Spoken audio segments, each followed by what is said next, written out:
We got a real treat in store for us with this next speaker. Bob Grove, I'm privileged to call a friend. He practiced in Travis County for many years, mainly on the defense side of the docket. And when he retired about 5 years ago, you could hear a big sigh of relief from the plaintiff's side of the bar. Bob never lost. I mean, he may contradict me on this, but he just never lost a case. One of our colleagues called me one time and said, I just read a trial report where the plaintiff got a good verdict, and I saw Bob Grove was in the case, and I thought this guy can be beat after all, and then I looked a little closer, and Bob represented the plaintiff in that case. Bob is board certified in both personal injury trial law and civil trial law, and he is also a member of the American Board of Trial Advocates. Please welcome my friend Bob Grove.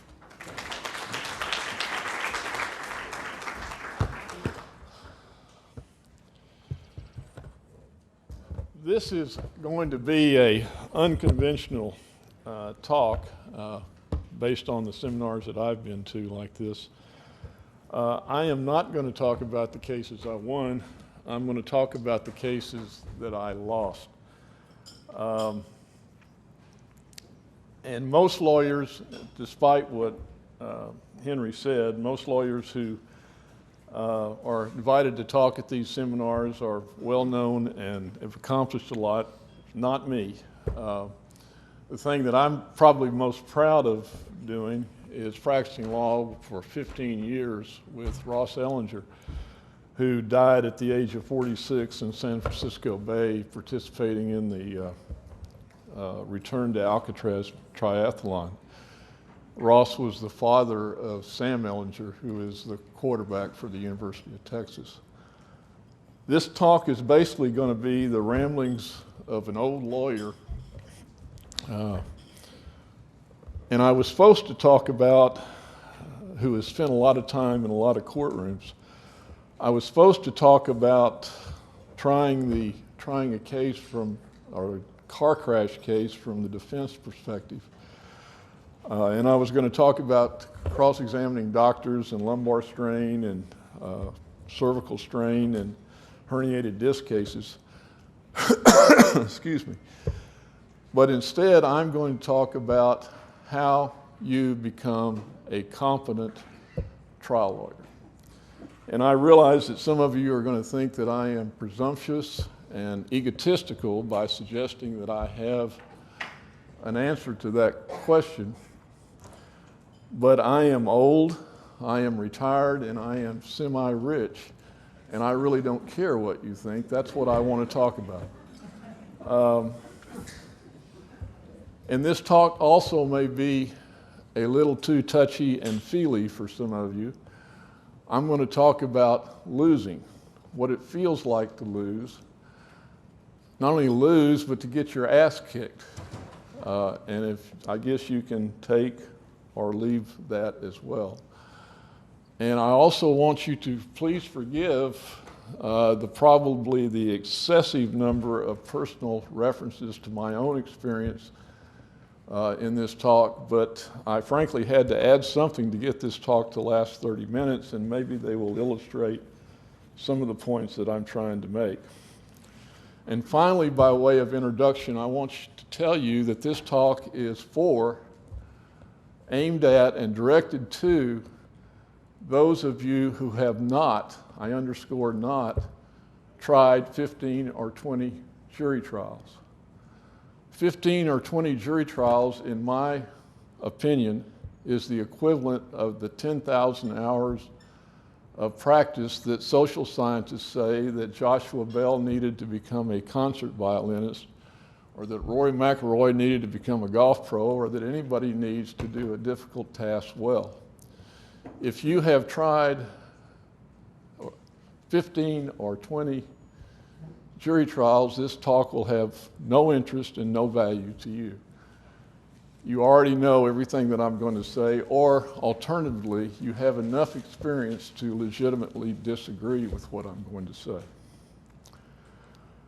My theory, is that lawyers seldom win cases. but that lawyers frequently lose cases. Lawyers seldom win cases, but they frequently lose them. Sports and trial law have at least one thing, in my opinion, in common. They are both zero-sum games. Somebody wins, somebody loses. Somebody's helped, somebody's hurt. But sports is different from trial law, at least in this respect, in my opinion. In sports, particularly sports at the elite or professional level, the thing that determines who wins is most often talent. John Isner, Sam Querrey, Sam Wawrinka, Joe Tsongas, Andy Roddick are all tremendously good tennis players. Two of those guys have won major championships, the Australian, the French, and the US Open. But Roger Federer is a genius. He is a genius. And for 10 or 12 years, he's consistently beat those guys and everybody else except Djokovic and Rafa, who are also probably geniuses. And in my opinion, he's beat them because he is talented. He is blessed with more talent. But my theory or my thesis is that talented trial lawyers do not win lawsuits. Now, don't get me wrong. John O'Quinn, Mark Lanier, Jim Perdue, Dick McCarroll, they walk into the courtroom and they have an advantage because they're so talented. But my thesis is that it's not decisive, as it is in sports. What wins lawsuits, and all of you know this, is a case or a lawyer that has a case with a good client, a client who is honest, credible, and empathetic. What wins lawsuits is a lawyer who has a case with good liability facts. What wins lawsuits is a lawyer who has a case with good damages, or if you're a defense lawyer, bad damages. And if you have a case with a good client, a good liability facts, and good damages, Jim Perdue can tell all the stories he wants to during the course of that trial, and you should beat him. You will beat him. That's my thesis. Now, there is a caveat or a qualification to that. And the caveat or qualification is that in order to win a case, even when you have a good client, good liability facts, and good damages, you have to be confident. You don't have to be talented, but you have to be confident. If you're not confident, you're going to screw up, you're going to make mistakes, and some 50-year-old defense lawyer is going to stick it up your ass, and you're not going to be able to recover, and you're going to lose. I've seen it, and I've done it. You have to be confident. Now, the wonderful, marvelous, tremendous, great thing, in my opinion, is that unlike talent, everybody can be confident. It takes hard work. You have to sacrifice. And as I'm going to talk about in a minute, you're probably going to have to endure some pain to get there. But you can be confident. Everybody in this room can be a confident trial lawyer. Not everybody can be talented, but you can be confident.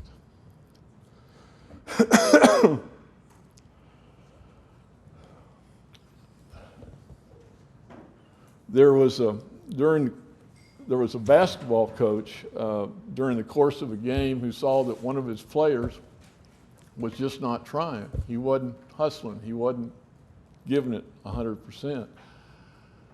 And the coach confronted the player and he said to him, "Man, you're dogging it. You're just not giving me 100% out there. What's going on?" And the player said, "Coach, I'm not making my shots.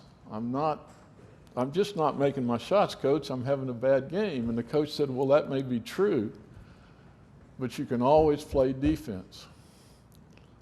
You can always be confident.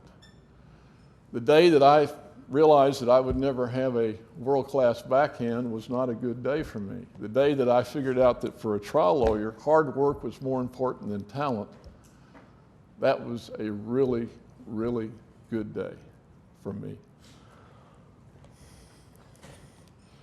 Now, the question then becomes, how do you become competent? How do you become a competent trial lawyer? Well, the answer is so obvious, so elemental, so fundamental, so basic that I am embarrassed to stand up here and tell it to you or say it to you. You all know it. But before I tell you how you become competent, what you already know, let me tell you how you don't become competent. You don't become competent by taking trial advocacy courses in law school. You don't become competent by winning moot court trials in law school. I have some experience with that. And what wins a moot court trial in law school is not what wins a trial in a real courtroom. And if it was important, I'd take the time to explain it to you, but it's not that important. You don't become competent by taking depositions or going to mediations. That is no substitute for the courtroom. You certainly don't become competent by going to seminars and listening to people like me. And most of you will never have the opportunity to train under a good trial lawyer. This is one of those excessive references to my own experience, but I'm going to tell you my experience. When I got out of law school, I went to work for Bob Givens. Bob Givens, in my opinion, was the best trial lawyer I ever saw in any courtroom, anywhere, bar none.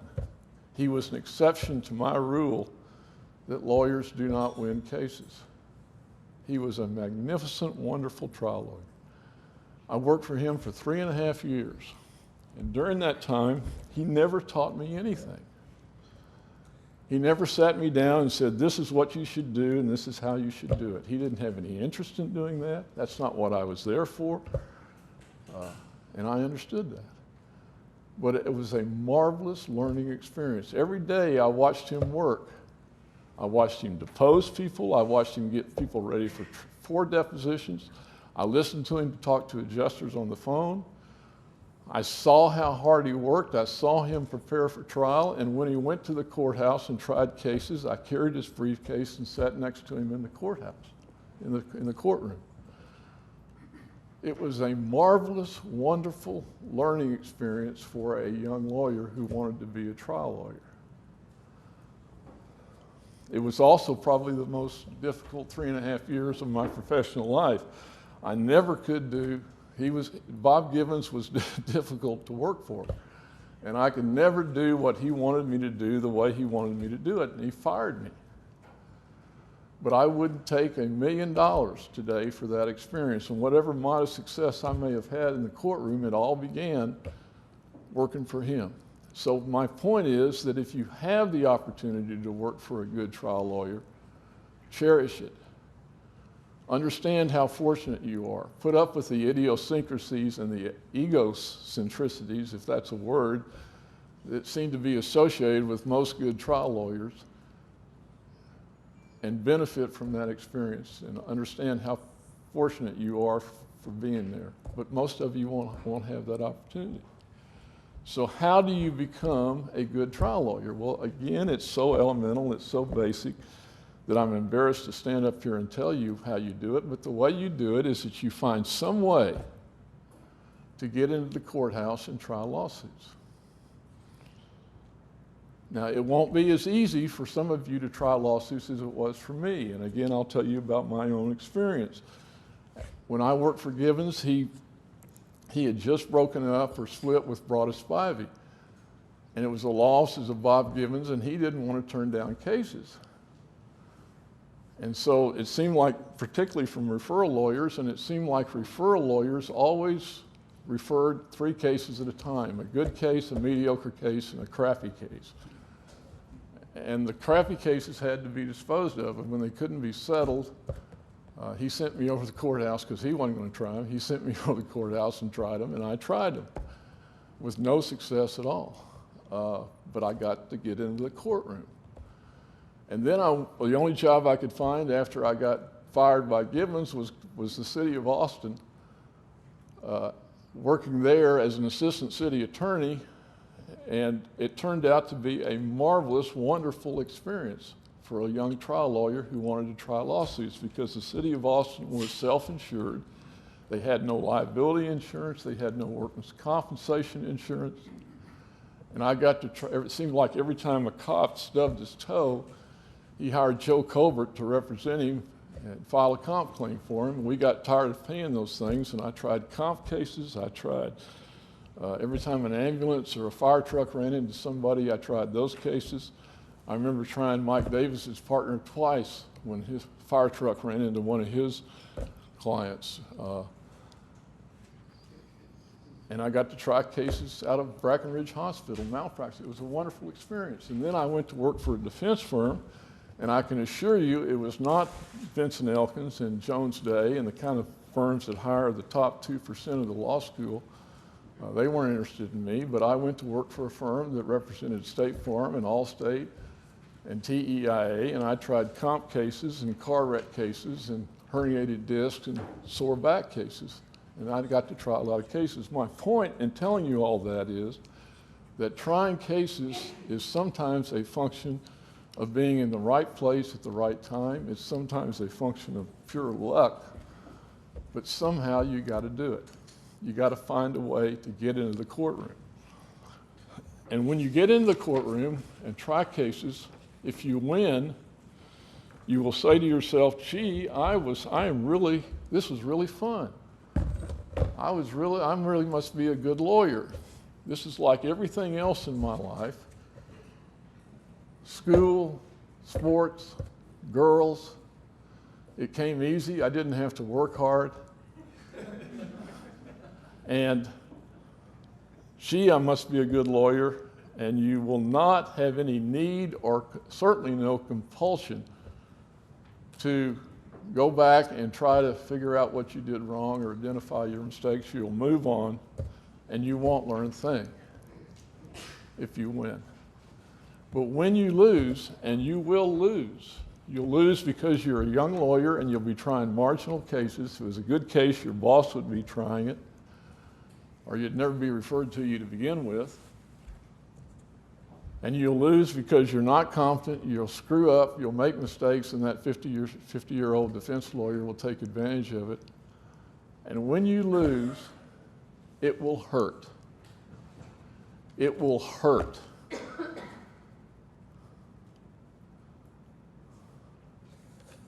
Now, for some of you, it will hurt more than others.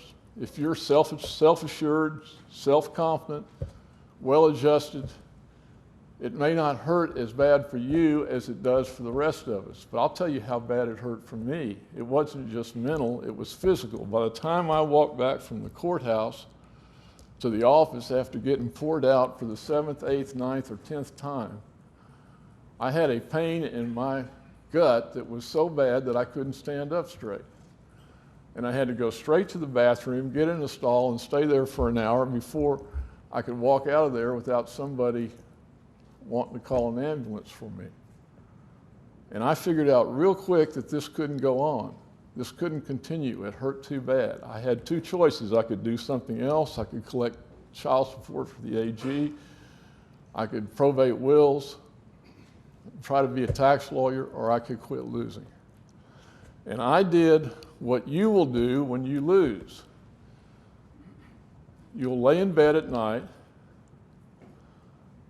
not being able to sleep, and with a brutal honesty, you will go over that trial and you will identify your mistakes,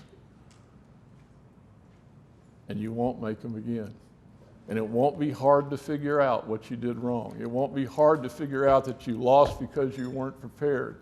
It won't be hard to figure out because you bullied some witness on cross-examination. It won't be hard to figure out that you lost because you tried to fudge the facts and you got caught.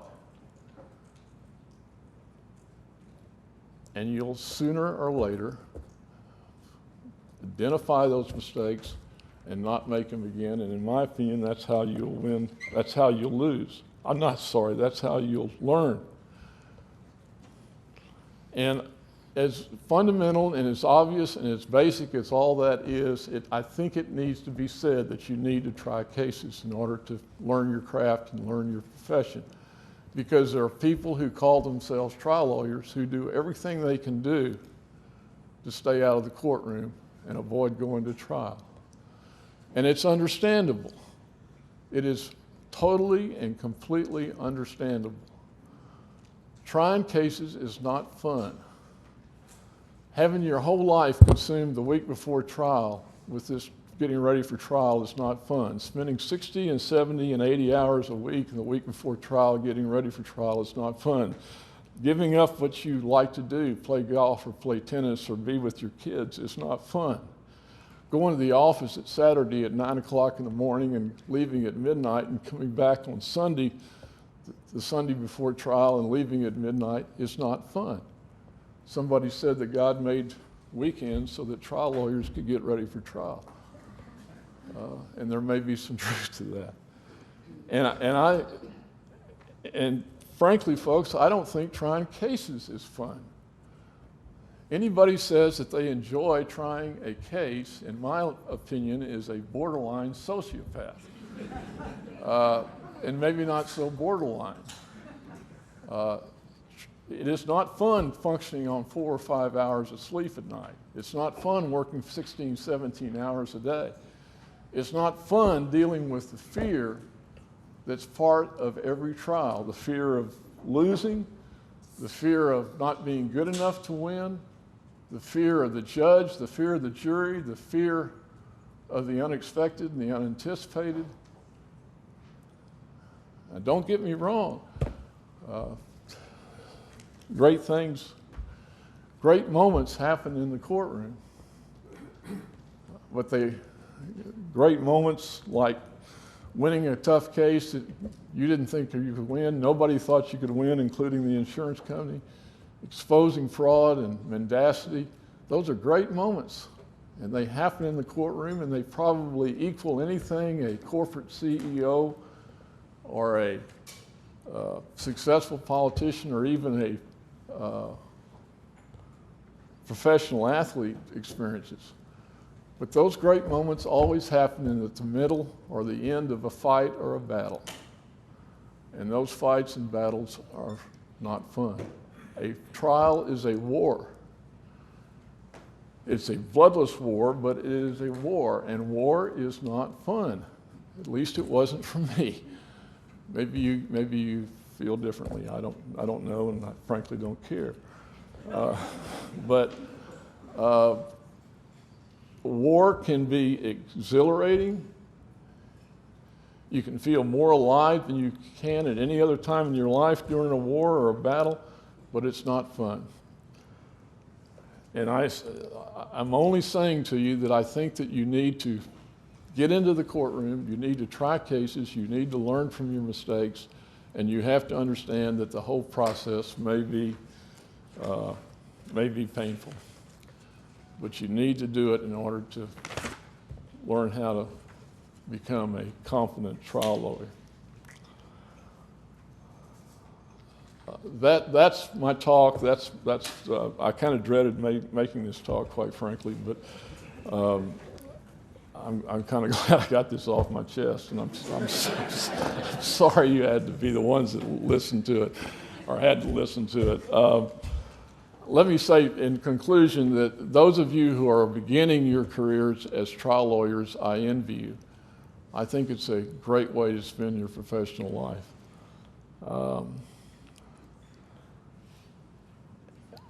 For those of you who have any interest at all, the paper that I wrote is about the mistakes, not all of the mistakes, but about some of the mistakes that I made trying cases. You might look at that if you have any interest. If you feel like you got chipped because I didn't talk about what I was supposed to, I wrote a paper about cross-examining doctors in neck and back cases. If anybody's interested, and I doubt that anybody will be, I'd be happy to send it to you.